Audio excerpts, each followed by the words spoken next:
bonne santé, pour la prospérité, tout ça se trouve dans le Seigneur, n'est-ce pas? Vous pouvez vous asseoir. Toutes ces choses font partie de l'héritage que nous avons en Christ. Et nous devons prendre le plus possible. Nous devons être violents pour récupérer, comme je le dis souvent, les bénédictions. Si vous êtes malade, moi j'ai une bonne nouvelle, vous allez être guéri. Ne soyez pas inquiets. Dieu s'est présenté comme le Dieu qui guérit. Il a dit, je suis ton guérisseur. Aujourd'hui, le mot guérisseur, on pense à des gens qui pratiquent d'une façon un peu occulte, cacher la guérison. Mais Dieu était avant les guérisseurs. Dieu est à l'origine même de la santé. Et il connaît bien, il sait ce qu'il faut pour toi, pour ton corps. Et je crois que la parole de Dieu que tu vas entendre va commander aussi à tes cellules de bien fonctionner. La parole de Dieu va amener une guérison sur toi. Si tu ouvres ton cœur, si tu es attentif à la parole ce matin, je crois qu'une guérison va venir. Je le prie pour cela. Est-ce que nous pouvons incliner quelques instants? Et si vous avez besoin d'une guérison, dites Seigneur, je reçois ce matin. Je reçois ta guérison. Parce que la parole de Dieu dit, il envoya sa parole et les guérit. Et quand je vais prêcher, quand je vais annoncer et envoyer la parole de Dieu, la guérison vient. Alléluia. Seigneur, merci pour tous les bien-aimés qui sont là. Et je salue ceux qui sont sur Internet, Facebook, YouTube. Que la grâce de Dieu aussi soit sur vous. Vous pouvez faire la même chose. Dites, je crois en ma guérison. Et ce matin, par la foi, je la reçois. Avant même que la parole soit envoyée, je reçois déjà ma guérison. Quelque chose qui va venir sur vous. Seigneur, merci pour toutes les guérisons ce matin qui s'opèrent par la puissance du nom de Jésus. Et je neutralise tous les démons, je neutralise tous les mauvais esprits, je les fais taire au nom de Jésus-Christ, afin que tes bien-aimés puissent recevoir la parole, et que cette parole puisse porter du fruit, que cette parole puisse venir dans leur esprit, qu'elle s'attache, qu'elle demeure, et qu'elle porte aussi son propre fruit dans leur esprit. Merci Père, au nom de Jésus. Amen. Voilà. J'espère que vous êtes heureux d'être ici. À chaque fois que je viens pour ma part dans la maison du Seigneur, je suis toujours heureuse. Voilà, je suis heureuse que le pasteur Louis m'ait invité à prêcher ce matin. Et je suis heureuse de vous voir. Et si je ne vous vois pas, je suis heureuse de pouvoir partager la parole de Dieu avec vous. Ce matin, je vais partager quelque chose que je n'ai pas encore partagé. C'est quelque chose dont Derek Prince a parlé. Vous savez combien j'affectionne les enseignements de feu le serviteur Derek Prince. Mais ce qui est merveilleux, c'est que son œuvre, elle, a survécu à l'homme. Tout son ministère est un ministère merveilleux de missionnaire. Il est partout dans le monde. Et en fait, ses enseignements contiennent une telle sagesse, une telle profondeur. Vous savez qu'il exerçait dans la délivrance. Également, il avait une onction, un don de délivrance. Mais il avait quand même je pense qu'il était quand même docteur de la parole et il a surtout brillé à travers tous ses enseignements qui sont très sages, très équilibrés et vraiment, moi en tout cas, ça me bénit et je m'en sers parfois pour bénir les autres. Et il a parlé des serviteurs de Satan. Je crois que c'est quelque chose dont on ne parle pas trop dans les églises pour différentes raisons. Mais ce matin, le titre de mon message, c'est « Église danger ». Oui, Église danger, nous allons essayer de comprendre un petit peu, est-ce que les serviteurs de Satan font une œuvre importante? Vous savez que nous, on se présente comme les enfants de Dieu, les serviteurs de Dieu, mais il y a aussi les enfants du diable et les serviteurs du diable. Satan, le diable, l'adversaire, l'opposant. La Bible en parle, et je sais qu'il y a une certaine doctrine qui plaît à beaucoup de chrétiens, comme quoi le diable n'existerait pas. Je me suis un jour posé la question, je me suis dit, moi ça ne m'arrange pas que le diable existe, parce que ça fait peur, parce que ça dérange, et puis parce qu'on ne le connaît pas trop bien, et donc effectivement tout ce qu'on ne connaît pas bien, ça peut faire peur. Et on sait que le diable forcément n'a pas de bonnes intentions, donc ça fait peur.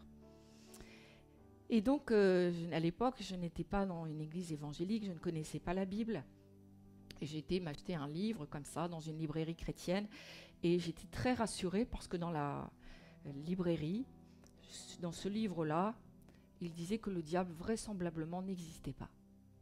Et que Dieu, étant un Dieu d'amour, il n'aurait pas pu faire coexister en quelque sorte le diable. Et ça m'a rassurée.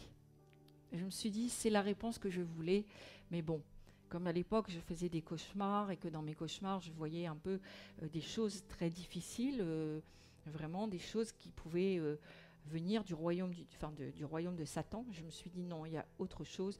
Et après voilà, j'ai fouillé les Écritures et j'ai vu que Dieu lui-même parle de Satan et du diable. Et qu'il y a des versets que vous ne pouvez pas retrancher de la parole de Dieu.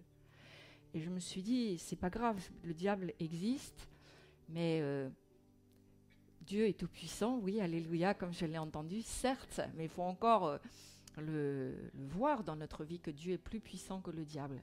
Mais je me suis dit, puisqu'il existe, autant le connaître, n'est-ce pas? Et ne pas faire la politique de l'autruche.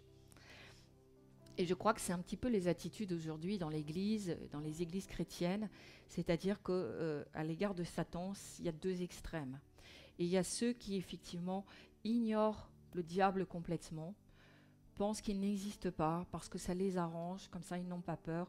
Et il y a ceux qui donnent trop d'importance au diable et qui sont tout le temps en train de parler du diable, tout le temps en train de combattre. Ils sont dans un perpétuel combat spirituel, le jour et la nuit. Et quand vous les voyez, vous dites, tu as l'air fatigué. Ils disent, mais oui, je dois me réveiller pour combattre. Et je me dis, ça doit effectivement être très fatigant comme vie. Donc ce sont deux extrêmes et comme vous le savez, les extrêmes ne sont pas bonnes. Et je crois que la parole de Dieu nous donne une position scripturaire et équilibrée face à ce que Dieu dit. Il dit qu'effectivement le diable existe, qu'il n'a pas toujours été le diable, c'est-à-dire l'opposant, Satan, mais que évidemment c'était un ange au départ, un ange, et il avait une part importante à la louange, il était dans l'adoration, il était très proche de Dieu, et vous le savez, il a chuté, il est devenu rebelle par orgueil et par désobéissance. Il a chuté, et il est devenu l'opposant de Dieu.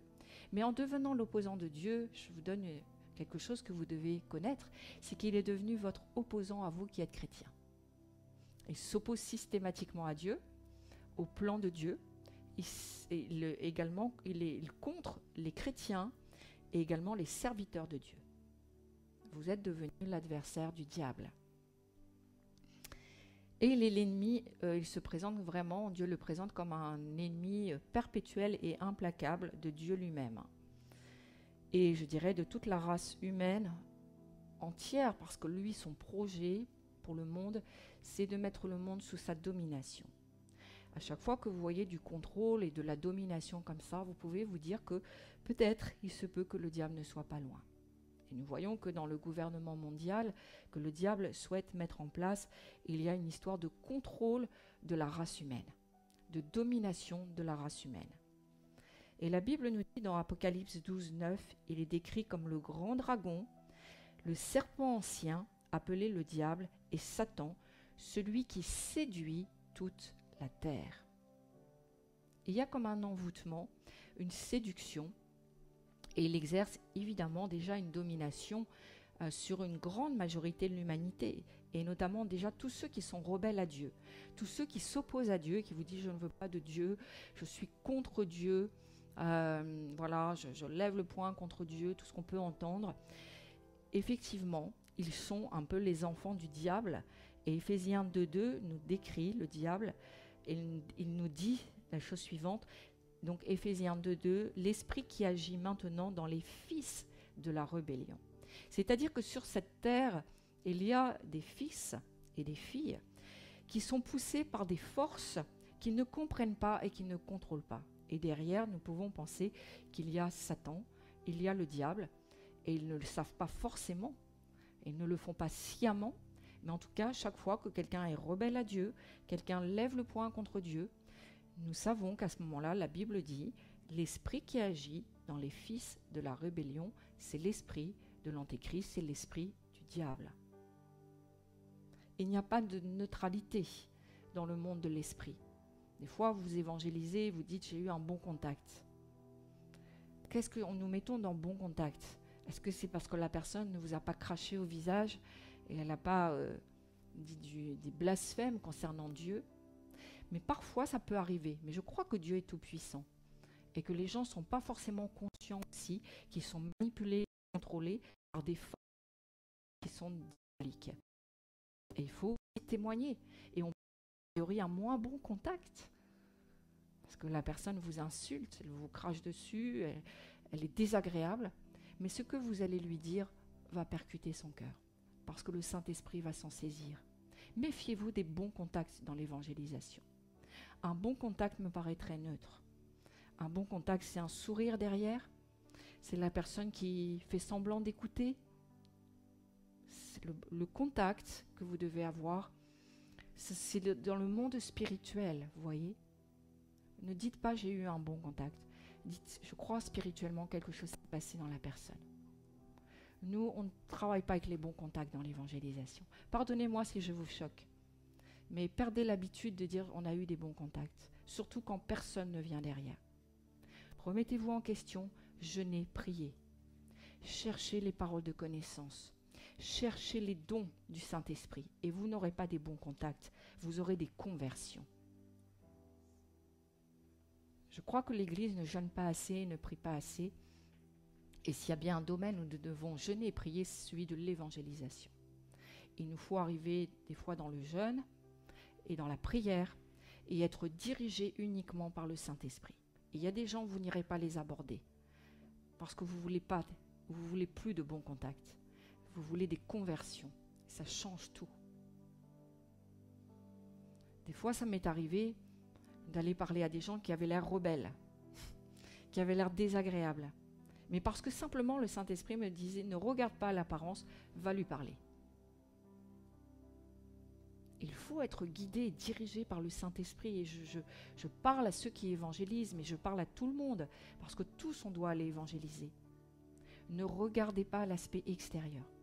Vous pouvez avoir un punk qui a les cheveux de toutes les couleurs avec des grosses pointes, qui a des gros tatouages, et vous dites non, je ne crois pas que je vais avoir un bon contact. Et le Saint-Esprit vous dit vas-y, il faut que tu lui parles. De ma part, j'ai un message pour lui particulier. Alléluia. Je dévie un peu de mon message, mais je me laisse conduire par le Saint-Esprit. Arrêtons de parler des bons contacts. On est dans une guerre spirituelle. Je le dis souvent, mais l'ennemi est là et il ne lâche rien. Et si vous ne prenez pas la force et les armes que Dieu vous donne, vous n'aurez que des bons contacts. On veut des conversions. Il faut arracher les âmes à l'enfer. Et une parole de Dieu peut tout changer. 2 mots, 1 mot. Une parole de connaissance. Et Dieu le donne dans l'évangélisation. Crois que Dieu le donne à ses enfants qui recherchent ces choses. Il faut rechercher la direction du Saint-Esprit, prier et aller dans le jeûne. Alléluia. Vous savez, dans ce monde, évidemment et heureusement, il y a assez peu de personnes qui sont délibérément ouvertes au diable et qui font profession et commerce avec le diable. Il y en a, mais il n'y en a pas tant que ça. Et il y a des gens, c'est par manque de connaissances, ils se sont égarés, ils ont eu une enfance désastreuse et ils sont devenus des gens rebelles. Et le diable est venu, les a contrôlés et les a évidemment amenés dans des travers. Et les a amenés aussi à se révolter contre Dieu. Parce que c'est son projet, que les gens se révoltent contre Dieu. Et il y en a certains, évidemment, qui ont fait commerce, je voudrais ne pas me taire, même si ça déplaît, mais qui utilisent, dans l'exercice de leur profession, qui utilisent des forces surnaturelles, dans lesquelles nous ne pouvons pas voir Dieu. Notamment, nous avons les guérisseurs, nous avons les magiciens, les prêtres et les prêtresses de Satan. Ils existent encore. Ce n'était pas qu'au Moyen-Âge ou dans certaines peuplades. Il y a vraiment des prêtres et des prêtresses de Satan. Il y a comme ça des sorciers, des médecins qui pratiquent de l'occultisme. Il y a aussi du chamanisme, les chamans. Toutes ces choses-là, ils savent très bien ce qu'ils font, normalement. Ils utilisent des forces surnaturelles que seul le diable peut leur donner. Et Dieu n'est pas dans l'affaire. Mais quand vous vous faites soigner par quelqu'un qui est dans ces choses, vous prenez des risques parce que vous franchissez des zones rouges et c'est très dangereux. Parce que le diable paye et demande toujours à être payé à un moment donné. Et s'il vous a guéri, il va vous demander l'addition tôt ou tard. Et ça peut être au prix de votre âme. Elle peut emmener votre âme en enfer. Nous devons être vigilants aujourd'hui. Nous sommes dans une culture qui est très spirituelle. Nous sommes dans un siècle, depuis le 21e siècle, début du 21e siècle, nous sommes dans une période très spirituelle où les forces du mal combattent de façon permanente les forces du bien de Dieu. Alors quand vous vous dites est-ce que le diable existe, il vaut mieux venir à Dieu lui-même. Et il faut voir si Dieu en parle et comment il en parle et ce qu'il dit. Et nous voyons que notre première source d'information se trouve auprès de Jésus. Et il a parlé au sujet de Satan, il en a parlé à ses 70 disciples. Et donc évidemment aujourd'hui on ne voit plus trop de maîtres avec leurs disciples. C'est plutôt rare, peut-être dans certains sports, je ne sais. Mais imaginez 70 disciples. Et Jésus est en train de les former. Il les forme de façon un peu militaire. Il ne faut pas qu'ils se plaignent, il faut qu'ils soient quand même bien disciplinés, formés. Ça aussi, c'est quelque chose qui se perd. On a du mal avec le mot discipline. Disciple, discipline. Mais Jésus, il est venu former des disciples. Donc, vous ne pouvez pas, dans le mot discipline, il y a disciple. Vous ne pouvez pas devenir disciple sans la discipline. Il a 70 gaillards autour de lui. Il les enseigne. Et voilà, il vit un peu avec eux quand même. Il les voit régulièrement. Et il est sans arrêt en train d'enseigner de façon pratique, de façon théorique, démonstration de puissance, etc. Imaginez, il pose certainement beaucoup de questions. Et à un moment donné, il en vient à la question de Satan. Et il leur dit, vous savez, j'ai une bonne nouvelle pour vous. Je vous ai donné le pouvoir, c'est-à-dire l'autorité, de marcher sur les serpents et les scorpions et sur toute la puissance de l'ennemi et rien ne pourra vous nuire. Qui aimerait marcher sur des serpents et des scorpions ? Levez la main. Bon, heureusement vous n'avez pas levé la main. Je pense qu'il fallait une image forte. Et s'il y a bien quelque chose dans ce monde sur lequel on n'a pas du tout envie de marcher, c'est sûrement les serpents et les scorpions, qui représentent quand même c'est assez, je dirais, très venimeux quand même, hein, quand vous vous faites piquer. C'est une question de vie ou de mort. Parce que le royaume du diable, on ne joue pas avec. C'est une question de vie ou de mort.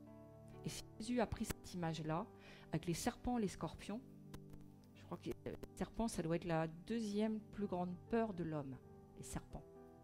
Première peur, c'est la peur de la mort. Deuxième, c'est la peur des serpents. Ça nous vient du jardin d'Éden et de la malédiction qu'il y a eu sur les serpents. Dieu a maudit le serpent, que le diable a utilisé pour parler à Ève. Bref, nous avons une peur comme ça qu'elle a des serpents, des scorpions.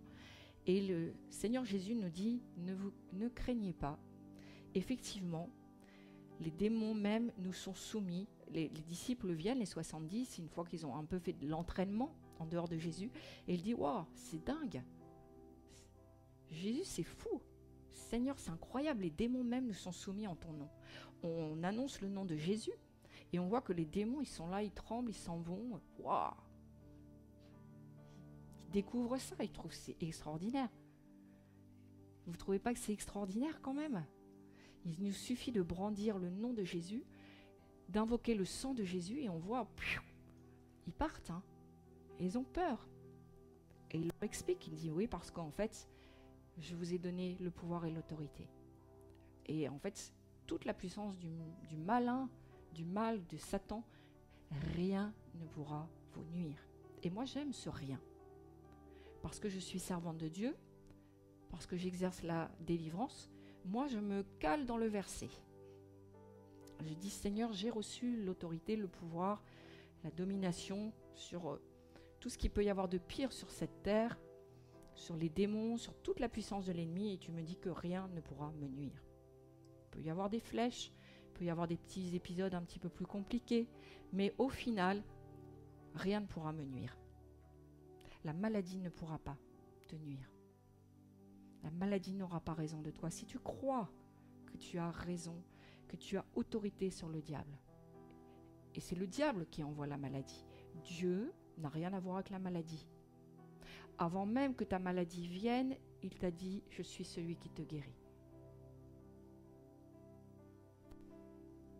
Vous voyez que Jésus n'a pas nié la réalité de Satan. Nous ne pouvons pas nier la réalité de Satan. Et nous ne pouvons pas non plus nier son pouvoir, parce qu'il a un réel pouvoir, ici dans ce monde. Mais le Seigneur leur a dit, voilà, vous êtes victorieux. Allez-y, ne craignez pas, ne soyez pas le jour et la nuit dans le combat spirituel, à lier tout ce que vous pouvez, à vous réveiller à minuit, à 4 heures du matin ou à 3 heures, parce que c'est plutôt l'heure satanique, 4 heures l'heure bouddhiste, et puis voilà, il faut... Non.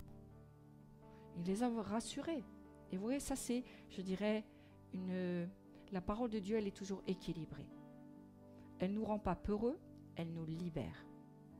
Et si vous avez encore peur des manigances du diable, apprenez la parole de Dieu, méditez, et puis imprégnez-vous de la parole de Dieu. Et les disciples, peut-être qu'ils n'avaient pas encore vraiment réalisé en fait qu'ils avaient cette autorité. Ils étaient comme des gamins en train de s'amuser en fait, un peu peut-être. Vous savez, les hommes, ils sont des fois, ils aiment faire preuve de courage, des fois un peu fanfarons, pardon messieurs.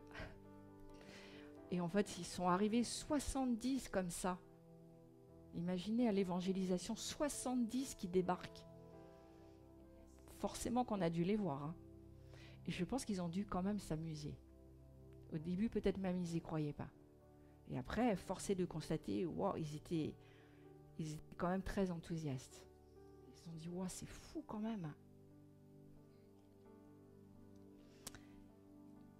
Et je crois aujourd'hui qu'il est important que chaque enfant de Dieu, serviteur, servante de Dieu, réalise aussi la puissance qu'on a en Christ. Souvent, on a peur du diable parce qu'on minimise la puissance qu'on a. On n'y croit pas. Et on se dit, wow, si je prie pour quelqu'un qui a quelque chose qui se manifeste, je vais être mal pris. Alors on prie tranquillement, on n'y met pas trop de puissance, et puis dès qu'on peut, on s'en va. C'est une histoire aussi d'y croire ou de ne pas y croire. Il faut pouvoir exercer l'autorité de manière efficace. Efficace. Tu peux exercer, mais ce n'est pas efficace. Et tu n'as pas de résultat. Et là où je vais en venir, c'est qu'en fait, le diable va essayer de nuire aux chrétiens. Et vous savez comment il fait ? Oui, bien sûr, je parle régulièrement, les portes ouvertes, etc. Mais en fait, sa plus grande arme vis-à-vis notamment des serviteurs de Dieu, elle se trouve dans la malédiction. Et nous allons le voir ensemble. Et il ne faut pas ignorer ces choses. Et il y a ce passage de Balak et Balaam que je pense certains connaissent, et c'est dans Nombre 22-24. Et pour la petite histoire, je sais que vous aimez les histoires. Voilà. Donc je raconte, en espérant bien raconter. Donc l'histoire de Balak et Balaam, c'est une histoire très célèbre dans le sens où l'apôtre Paul va la citer dans le Nouvel Évangile. Elle va, dans plusieurs passages, expliquer aussi la stratégie de Balaam pour nous dire à nous, l'Église aujourd'hui, attention. Des fois, on se croit plus rusé, on se dit, wow, les enfants d'Israël, ils se sont fait avoir, mais alors moi, ça ne va pas m'arriver. C'est déjà une séduction. Si c'est arrivé aux enfants d'Israël, ça peut m'arriver. C'était le peuple. D'aujourd'hui, nous sommes le peuple spirituel du Seigneur. Ce qui arrive à Balak, vous vous rappelez, il était roi sur tout le territoire de Moab. Nous savons que les Moabites deviendront aussi les ennemis d'Israël. Donc, il était à cette époque-là sur le territoire de Moab, donc qui se situait à l'est du Jourdain. Et vous savez que le peuple d'Israël, le peuple hébreu, quand il est sorti d'Égypte, il a fait un long voyage de l'Égypte jusqu'en Canaan. Et le roi, à ce moment-là, a vu à la frontière de Moab, il a vu l'étendue du peuple d'Israël. Et il a vu que c'était des gaillards, il a vu qu'ils étaient nombreux, le peuple de Dieu. Et je crois qu'en voyant ce que nous dit la Bible, en tout cas, il s'est effrayé. Il a eu peur. Il a eu peur pour lui, il a eu peur pour son pays, il a craint une invasion. Il s'est dit, oh là là, on est mal. Et la Bible nous dit aussi, nous raconte qu'en fait, il a manqué de force et de courage. Il aurait pu dépêcher une armée et dire, allez, avant qu'ils nous attaquent, nous, on va aller les attaquer. Non. Il a usé, je dirais, il était fourbe, enfin, si on peut dire ça comme ça. Comme il a manqué de force et de courage, en fait, il a demandé à quelqu'un qui était connu à l'époque, c'était Balaam. Et Balaam était connu pour prononcer des malédictions. Peut-être vous diriez aujourd'hui un sorcier, un envoûteur, oui, peut-être un sorcier, l'équivalent d'un magicien, d'un sorcier, mais il était très connu. Et il s'est dit, je ne vais pas y aller, je ne vais pas risquer le combat, je ne vais pas risquer la confrontation, et je vais demander à Balaam de venir maudire le peuple d'Israël.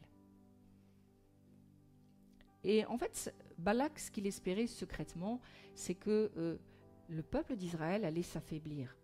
Et une fois que le peuple d'Israël s'était affaibli, là, à ce moment-là, peut-être il aurait attaqué, ou en tout cas, il aurait eu forcément le contrôle et la supériorité. Il aurait pu plus facilement leur infliger, je dirais, une défaite. Et donc, il va voir Balaam, le sorcier, et il lui dit, voilà, moi je commande quelques petites malédictions, bien juteuses pour le peuple d'Israël. J'ai besoin qu'ils dépérissent, j'ai besoin qu'ils s'affaiblissent, et j'ai besoin d'avoir la supériorité sur ce peuple qui me paraît quand même dangereux. Et cette histoire, quand elle commence, elle doit déjà nous parler. Je crois qu'il y a beaucoup de chrétiens qui refusent de croire que des païens puissent maudire des chrétiens. Ils disent que ce sont de la superstition, que ça n'arrivera pas, qu'on ne peut pas maudire le peuple de Dieu, que ce n'est pas possible, que Dieu ne laisserait pas faire ces choses, tout ce qu'on peut entendre. Mais moi, je m'en tiens à l'histoire. Et quelle est la réaction de Dieu face à ça? Il voit l'affaire, il voit... Et puis, vous savez que Balaam dit qu'il va prendre conseil auprès de Dieu. Et ce que fait Dieu, c'est qu'il va considérer comme une sérieuse menace le fait que Balaam aille maudire le peuple de Dieu. Dieu ne veut pas. Et je crois que s'il n'y avait pas d'impact, pas d'effet et pas d'influence, qu'un sorcier, un serviteur de Satan puisse venir maudire un enfant de Dieu, un serviteur de Dieu, on le saurait. Mais dans cette affaire, nous voyons que Dieu prend sa part. Et il prend ça au sérieux. Il aurait pu dire, c'est pas grave, de toute manière, Israël ne peut pas vraiment être maudit. C'est mon peuple, je le protège, et de toute manière, je vais effacer, éloigner la malédiction. Non. Dieu va, à ce moment-là, en 3 reprises, faire très attention que la bouche de Balaam ne puisse prononcer aucune malédiction contre le peuple d'Israël. Et nous le voyons, et vous pourrez reprendre cette histoire qui est très intéressante, qui peut nous donner aussi beaucoup de leçons, et aussi des leçons de sagesse. Et évidemment, Balaam, qui est assoiffé d'un gain, il veut de l'argent, ça n'arrive jamais d'ailleurs, il veut de l'argent, et Balak, qui est roi de Moab, a énormément de biens. Il se dit, il faut que j'accepte la mission. Et il accepte la mission Balaam. Et il commence à partir, et nous voyons sur 3 fois, il y a 3 épisodes différents, il va quand même aller jusqu'à tenter de maudire Israël. Et à chaque fois, il va bénir Israël. Parce que Dieu va mettre dans sa bouche des paroles que lui ne voulait pas dire. Et il va changer la malédiction en bénédiction à chaque fois. Et 3 fois, donc Balaam va devoir, il n'a pas le choix, il va bénir Israël 3 fois. Waouh! C'est incroyable de voir que Dieu a pris soin de changer les paroles dans la bouche de Balaam. Et certains diront, il est dans la confusion et il vient pour maudire et paf, c'est des bénédictions qui sortent. Mais c'était important pour Dieu. Parce que Dieu connaît mieux que nous l'impact des paroles de malédiction. Et c'est pour ça que je dis souvent, ne vous faites pas des ennemis. Et il est toujours mieux quand même d'avoir plus d'amis que d'ennemis. Parce que les ennemis parlent contre vous. Et évidemment que ça a un impact. Même dans le monde spirituel, ça a un impact. Et il vaut mieux rester bien avec les gens. Ce n'est pas de l'hypocrisie, c'est de la sagesse.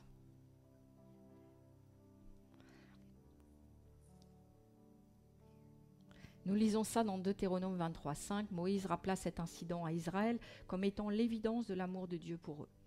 Mais l'Éternel ton Dieu n'a point voulu écouter Balaam.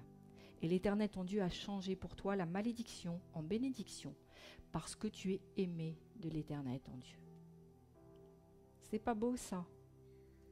Dieu ne considéra pas, et c'est un fait important pour nous, il ne considéra pas comme des paroles vides le pouvoir de malédiction que Balaam allait déverser contre Israël. Mais il considérait que c'était une sérieuse menace contre Israël. Et il est intervenu personnellement pour empêcher Balaam de maudire. Vous savez, même s'il y a des siècles de cela, la vision de Dieu n'a pas changé. C'est toujours comme ça aujourd'hui. Dieu ne prend jamais à la légère les paroles de malédiction prononcées contre vous, contre nous, contre son peuple, contre ses enfants, contre ses serviteurs. Il dit qu'effectivement, il ne méconnaît pas la puissance du diable et reconnaît à chaque fois la puissance du diable. Mais il dit que Dieu, bien sûr, et les enfants de Dieu ont beaucoup plus de puissance. C'est une histoire de puissance contre puissance. On se croirait dans la guerre des étoiles. C'est ça? Mais c'est un peu ça quand même. Et la Bible nous présente différentes activités des serviteurs de Satan. Et c'est intéressant quand même, qui sont directement dirigés contre les gens qui nous entourent. Et je voudrais lire avec vous.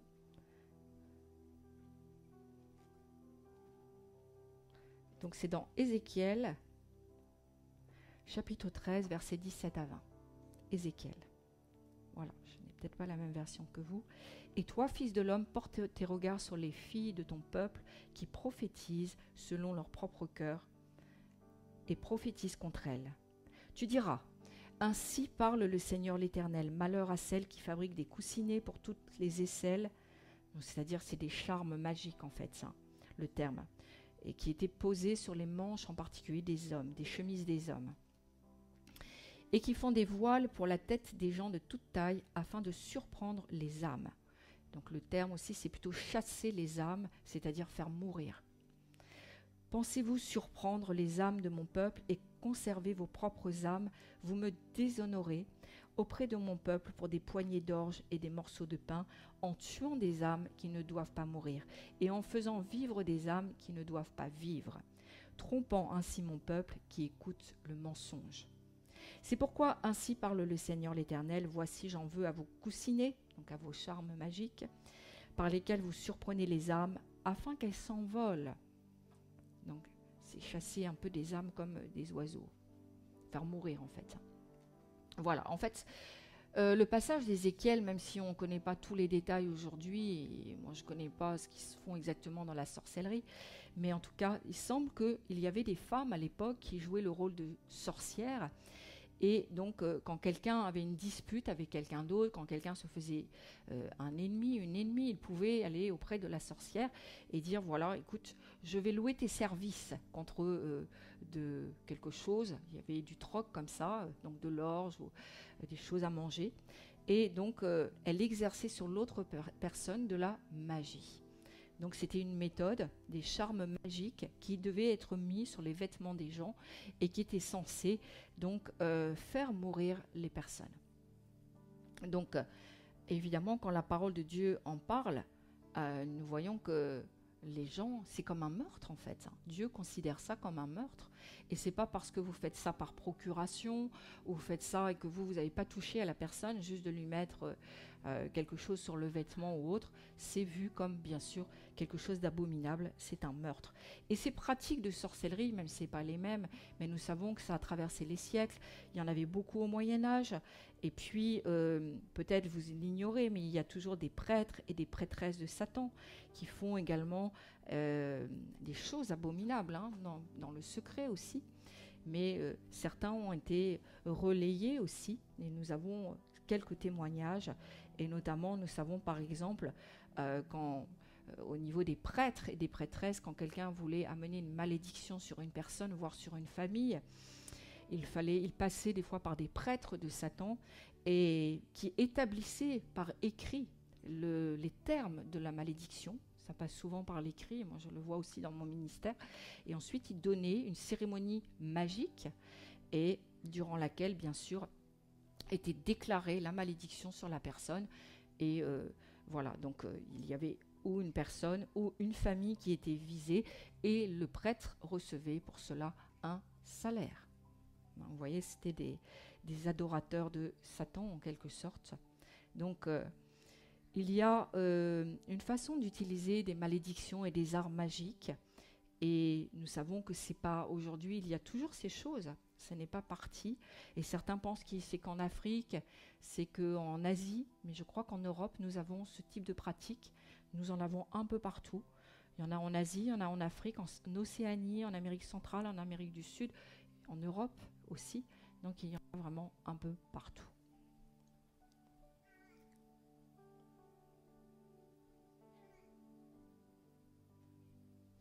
Et la vérité, c'est que même dans les civilisations dites civilisées, il y a beaucoup de magie. Il y a beaucoup d'occultisme, beaucoup de magie noire. Il y a des magiciens, il y a des sorciers qui ont maintenant pignon sur rue, qui se font connaître sur YouTube, sur Internet, qui disent qu'ils sont effectivement sorciers, ils font de la sorcellerie, ils invoquent les malédictions, etc. Et puis nous savons que les choses, évidemment en France, se sont également développées. Nous savons, sans les nommer, que certains présidents avaient leur voyante attitrée, ils avaient leur magnétiseur attitré, et qu'ils ont fait rentrer à l'Élysée aussi des pratiques comme ça, occultes, de magie occulte. Et puis je voudrais vous donner également un témoignage d'un chef d'une église satanique. Et il y a longtemps de cela, et le témoignage n'est pas de moi, et c'est d'Eric Prince qui le cite, mais je pense que c'est intéressant de savoir un petit peu ce que eux peuvent dire. Et en fait, à la télévision, il avait été interviewé, et on lui demandait s'il était vrai que dans les sectes satanistes, il pratiquait des sacrifices humains. Et il a répondu, donc, pour expliquer un peu ce qu'il a répondu, il a dit qu'il faisait effectivement des sacrifices humains par procuration. Par procuration, c'est-à-dire que quand quelqu'un venait et que ça touchait à leurs objectifs, c'était des opposants, à ce moment-là, par procuration, effectivement, ils détruisaient des êtres humains. Il s'en est pas caché, c'est passé, c'était dans les années 80, donc sur une chaîne de télévision. Et vous vous rendez compte qu'effectivement, il tue des gens. Qu'il y ait procuration ou pas, il y a meurtre. Et vous savez que sous la loi de Moïse, pour de telles pratiques, on était punis de mort. Ceux qui faisaient de la magie, de la sorcellerie, étaient punis de mort. Donc aujourd'hui, évidemment, ça ne peut pas être moins que cela. Mais il n'y a aucune loi pour les punir. Il y a des gens, ils viennent vous voir et disent « j'ai peur. Je sens qu'on en veut à ma vie, etc. Je sens qu'il y a des malédictions qui ont été lancées contre moi. Et qu'est-ce que vous voulez faire ?» Des fois, ils savent même. Ils disent « je sais, c'est la cousine, elle m'envoie des choses, elle fait des choses sur moi et tout. » Et qu'est-ce que vous voulez faire? Vous voulez aller voir la police et dire « elle me fait des envoûtements, je risque de mourir ». Ce n'est pas possible. Il n'y a que la prière qui peut contrer ça. Il n'y a que les armes que nous avons, spirituelles. Mais il y a des gens qui meurent régulièrement parce qu'ils ont été envoûtés, parce qu'il y a eu des choses de faites contre eux, sur leur famille. Mais vous savez que les principales cibles, je dirais, des malédictions sataniques, occultes, sont les serviteurs de Dieu. Ce sont les principales cibles. Et ils reconnaissent, et avec raison d'ailleurs, que les serviteurs de Dieu sont leurs principaux ennemis. Et donc, ils vont diriger leurs attaques, particulièrement vis-à-vis des serviteurs et des servantes de Dieu. Et vous ne devez pas l'ignorer. Nous ne devons pas l'ignorer. Il y a comme ça une dame chrétienne, elle était en train de manger avec sa famille. C'était pas en France, mais peu importe. Et en fait, alors qu'elle mangeait avec sa famille, il y a des gens qui sont rentrés dans le restaurant et ils se sont présentés comme des adorateurs de Satan, secte de Satan. Et ils ont fait du prosélytisme, ils ont essayé d'avoir des membres. Et donc, voilà, comme vous pourriez dire des chrétiens viennent et évangélisent, eux, ils évangélisent, et parfois même dans les restaurants. Et ce dont je vous parle, en fait, ça date des années 80 encore. Et cette secte et le dirigeant de la secte satanique a dit, nous avons un programme mondial. Nous avons un programme mondial, nous, on ne fait pas les choses comme ça, on est très discipliné, on a un programme mondial qui est systématiquement accompagné du jeûne et de la prière. Nous avons un certain nombre d'adeptes, ça fonctionne bien, etc. Et dans ce programme que je voudrais un petit peu vous lire, ils ont un certain nombre de points. Et systématiquement, ils ont des jours de jeûne, de prière, de rassemblement sur lesquels ils vont prier par rapport à ces points-là. Je vais vous en donner quelques-uns. Il y a un point qui dit dans leur programme que l'Antéchrist est sur le point d'arriver. Et ils sont en train de hâter et de précipiter la venue de l'Antéchrist par les jeûnes et les prières. Il y a un autre point qui concerne les pasteurs, qui concerne les dirigeants spirituels et les missionnaires. Et ils prient afin que ces personnes-là chutent. Quelle que soit la chute, mais qu'ils chutent. Et qu'ils soient un objet de scandale, même s'il le faut, dans le milieu chrétien. Un autre point, il prie afin que des ministères soient régulièrement détruits. Il prie contre l'œuvre de Dieu, contre les ministères. Il prie également pour que les chrétiens se relâchent dans leur foi. Il prie, et ce qu'il souhaite avant toute chose, c'est que les chrétiens recherchent la paix et qu'ils le recherchent dans des églises où on ne prêche pas le plein évangile, mais où, parce que on est rempli d'amour, on accepte même jusqu'au péché des gens. Mais au nom de la paix, voilà, on ne va pas reprendre les gens ne vont pas quitter les églises, on va accepter jusqu'au péché. Il prie également pour que les chrétiens ne fassent plus de jeûne et de prière, et qu'ils se relâchent dans les jeûnes et les prières. Et enfin, il prie afin que les dons du Saint-Esprit soient inexistants. Voilà le programme des satanistes, le programme mondial sur lequel ils sont très zélés et très actifs. Est-ce que ce n'est pas un peu l'image, je le donne pour comme ça réflexion, un peu l'image aussi de l'Église aujourd'hui, en tout cas nous, celle que nous connaissons en France? Si je reprends les points un par un, les gens ne sont plus si zélés que ça pour Dieu. Et on a fait sortir le Saint-Esprit, les dons du Saint-Esprit des églises. Et au nom de la paix, au nom de l'amour évangélique, on supporte même le péché des gens. Et on ne leur fait plus de remarques parce que sinon, ils quittent l'église et ils sont mauvais. Les chrétiens se sont relâchés et beaucoup de pasteurs et de missionnaires et d'hommes et de femmes de Dieu ont arrêté le ministère. Parce que c'était trop dur, trop lourd. Parce qu'ils ne se sentaient pas soutenus aussi. Et beaucoup d'œuvres de Dieu ont été détruites en France.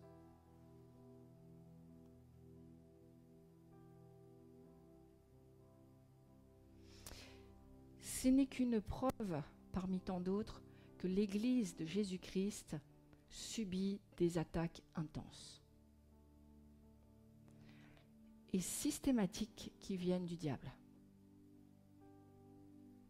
Et qu'est-ce que nous pouvons faire? Qu'est-ce que l'Église de Jésus-Christ peut faire, sachant que, évidemment, Jésus-Christ a vaincu le diable à la croix, et nous le savons. Nous n'avons plus à nous inquiéter.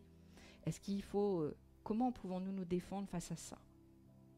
Moi, je voudrais prendre la parole de Dieu comme réponse possible face à ce problème, qui est un terrible problème, puisque la Bible nous dit que nous arrivons aussi dans des temps d'apostasie totale, où les gens vont renier même Christ.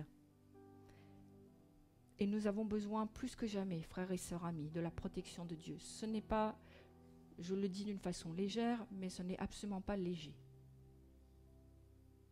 Il faut prendre les choses au sérieux. J'ai parlé de l'évangélisation tout à l'heure. Mais il y a d'autres domaines où il faut être sérieux. On ne peut pas jouer à l'église. Et si on l'a fait un temps, on ne peut pas jouer à l'église. Les satanistes ne jouent pas. Ils sont très zélés. Alors je voudrais vous donner quelques réponses à travers l'histoire d'Israël. Et notamment, le premier que j'ai donné, c'est Balak et Balaam qui a tourné la malédiction en une bénédiction. Mais comment faire en fait pour être protégé vraiment par Dieu? Pour être vraiment sous le, comme je dis souvent, le parapluie de Dieu, la protection de Dieu. Ne pas subir d'attaques sans être là, sans arrêt, dans le combat spirituel comme j'ai dit tout à l'heure. Est-ce qu'il n'y a pas une place où je pourrais me trouver qui finalement serait une place où je serais une place forte, où je ne pourrais pas avoir d'attaque? Alors quelque chose, nous devons regarder le peuple d'Israël, parce que le peuple d'Israël était protégé. Il y avait une protection. Vous avez vu le peuple d'Israël d'Égypte en Canaan, le jour, la nuit, la protection qu'ils ont eue. Partout où ils mettaient leurs pieds, ils avaient soif, allez hop. Ils avaient faim, allez hop. Et le matin, c'était de la nourriture fraîche. Dieu aurait pu dire pendant une semaine, tu dois gérer tes boissons et ta nourriture. Non. Chaque matin, ils avaient des croissants frais. Bon, c'était la manne.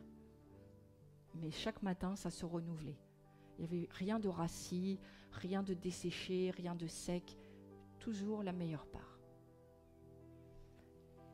Et si nous regardons et nous focalisons sur le peuple d'Israël, nous voyons certaines choses que je voudrais vous donner. La première chose, c'est que les enfants d'Israël se déplaçaient, se mouvaient à chaque fois, toujours dans le plan parfait de Dieu.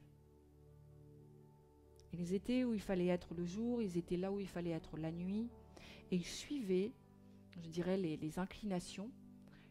Ils étaient non dans le plan permissif, mais dans le plan parfait de Dieu. Toujours au bon endroit, à la bonne place. Et au bon moment. Ça, c'est la première chose. Et ça nous parle dans plein de domaines.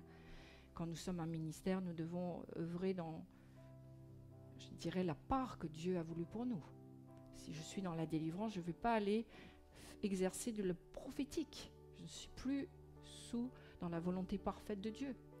Et c'est comme ça que les ministères aussi, à un moment donné, je suis évangéliste, je m'en lasse, maintenant je suis prophète. Non. Si Dieu t'a donné d'être prophète, reste, sois un bon prophète. Moi, Dieu m'a donné la délivrance, je reste dans mon cadre de délivrance. Et j'essaie de délivrer les gens. C'est déjà bien. Je ne vais pas prendre la part de quelqu'un d'autre.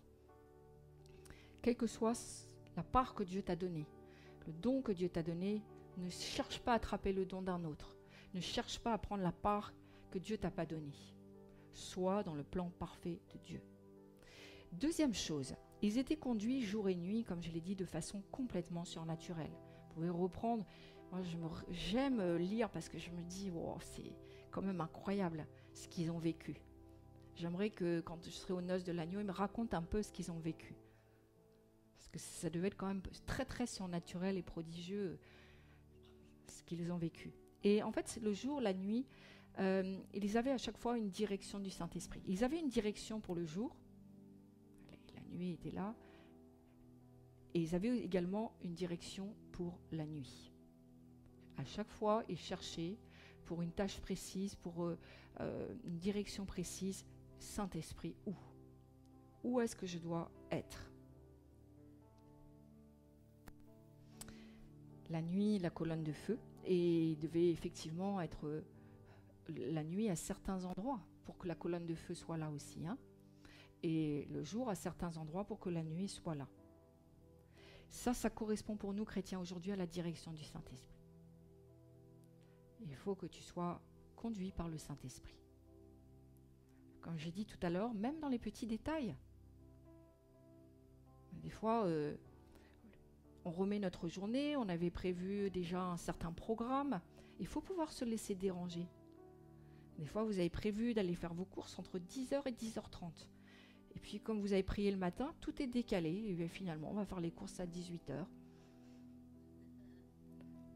jusque dans les petits détails, c'est le fait que vous priez le matin, vous remettez la journée au Seigneur, acceptez qu'il bouleverse un peu le planning. Peut-être qu'à 10h30, il y a eu un accident à l'endroit où tu aurais dû être. Et le Seigneur a permuté, il te fait faire tes courses en fin de journée. C'est pas trop grave si ça protège ta vie. Mais des fois, nous avons des plannings, des programmes, et on est buté sur les programmes, et on ne veut rien changer. Il faut être souple. Se dire que le Saint-Esprit fait aussi comme il veut. Je vois l'heure qui tourne. Je n'avais pas vu qu'il était cette heure-là. Ça va tout le monde? Je termine, je n'ai plus pour longtemps. Voilà, et on peut évidemment, il faut être souple et accepter, Seigneur, voilà, aujourd'hui, je remets mes coups de téléphone, mes entretiens, mes rendez-vous, et je prie pour la sagesse, pour le discernement, mais voilà, s'il faut changer un peu l'ordre, il n'y a pas de problème. Peut-être que justement, là où tu devais faire tes courses de 10h à 10h30, c'est là que tu vas évangéliser un punk. Et derrière, il va se convertir. Donc, le Saint-Esprit te fait passer par un autre chemin. Je bénis les punks. Il y a également, dans le peuple d'Israël, on voit aussi que c'était une nation qui était très soumise. Bon, il y a eu quelques rebelles, hein, c'est sûr. Mais ils se sont arrêtés, leur chemin, leur course s'est arrêtée dans le désert. En tous les cas, quand nous regardons, c'était une nation soumise à une discipline. Avec des chefs qui étaient établis par Dieu, qu'on ne dise pas que que les pasteurs, c'est plus à la mode. On l'entend ça. Les pasteurs, c'est plus trop à la mode. Voilà. Donc, ils avaient effectivement des chefs qui étaient établis par Dieu et ils avaient des lois aussi qui leur étaient données. Ils devaient fonctionner avec les lois. Et puis, quelque chose d'important, leurs relations étaient soigneusement ordonnées selon un modèle divin. Les relations qu'ils avaient les uns les autres. C'était important. C'était comme quelque chose de très harmonieux qu'ils vivaient. Et on le voit parce que nous le voyons dans Nombre 24, 5 à 6. C'est une description très belle de ce qu'était Israël. Alors qu'ils étaient dans le désert, ils étaient en train de marcher, ils avaient des tentes. Vous allez voir, ça paraît même étonnant. Mais bon, il y a marqué « Quelles sont belles tes tentes, ô Jacob !» Tes demeures, ô Israël, elles s'étendent comme des vallées, comme des jardins près d'un fleuve, comme des aloès que l'Éternel a plantés, comme des cèdres le long des eaux. C'est pas beau comme description? Évidemment, ça correspond pas tout à fait. C'est pas une description littérale de ce qui se passait, hein, parce que évidemment, ils étaient dans une région très désertique, avec des tentes. Mais c'est beau, c'est une vision prophétique, c'est une, je dirais, une description également spirituelle de ce qu'était Israël. C'était harmonieux. Et enfin, si nous voulons avoir aussi comme ça la protection, nous voyons que beaucoup ont péri dans le désert, mais c'était la génération qui était incrédule et désobéissant. Et il y a eu une purge qui s'est faite. Que vous le vouliez ou non, Dieu a purgé son peuple même. Et ceux qui avaient une mauvaise mentalité sont restés dans le désert. Vous savez pourquoi? Pour ne pas contaminer la génération suivante. Dieu a opéré une purge au milieu de son peuple. Il a fait un petit tri. Elle est mauvaise mentalité, bonne mentalité. Mauvaise mentalité, bonne mentalité. Il faut avoir une bonne mentalité selon Dieu. Si vous êtes toujours centré sur vous, dans la vie,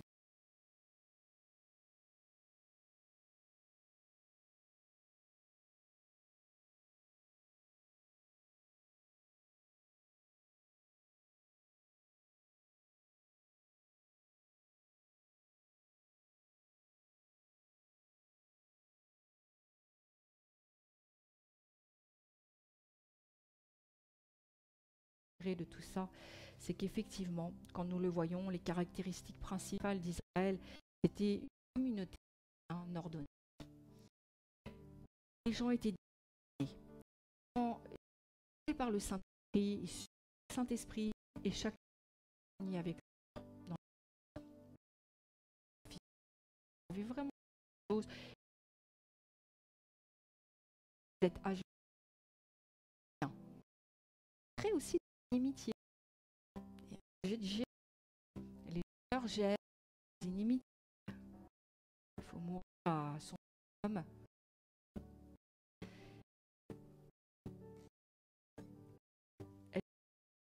Pour avoir la protection de Dieu, il fallait tout cela. Mais les exigences ne sont pas moindres aujourd'hui. Nous sommes le peuple d'Israël.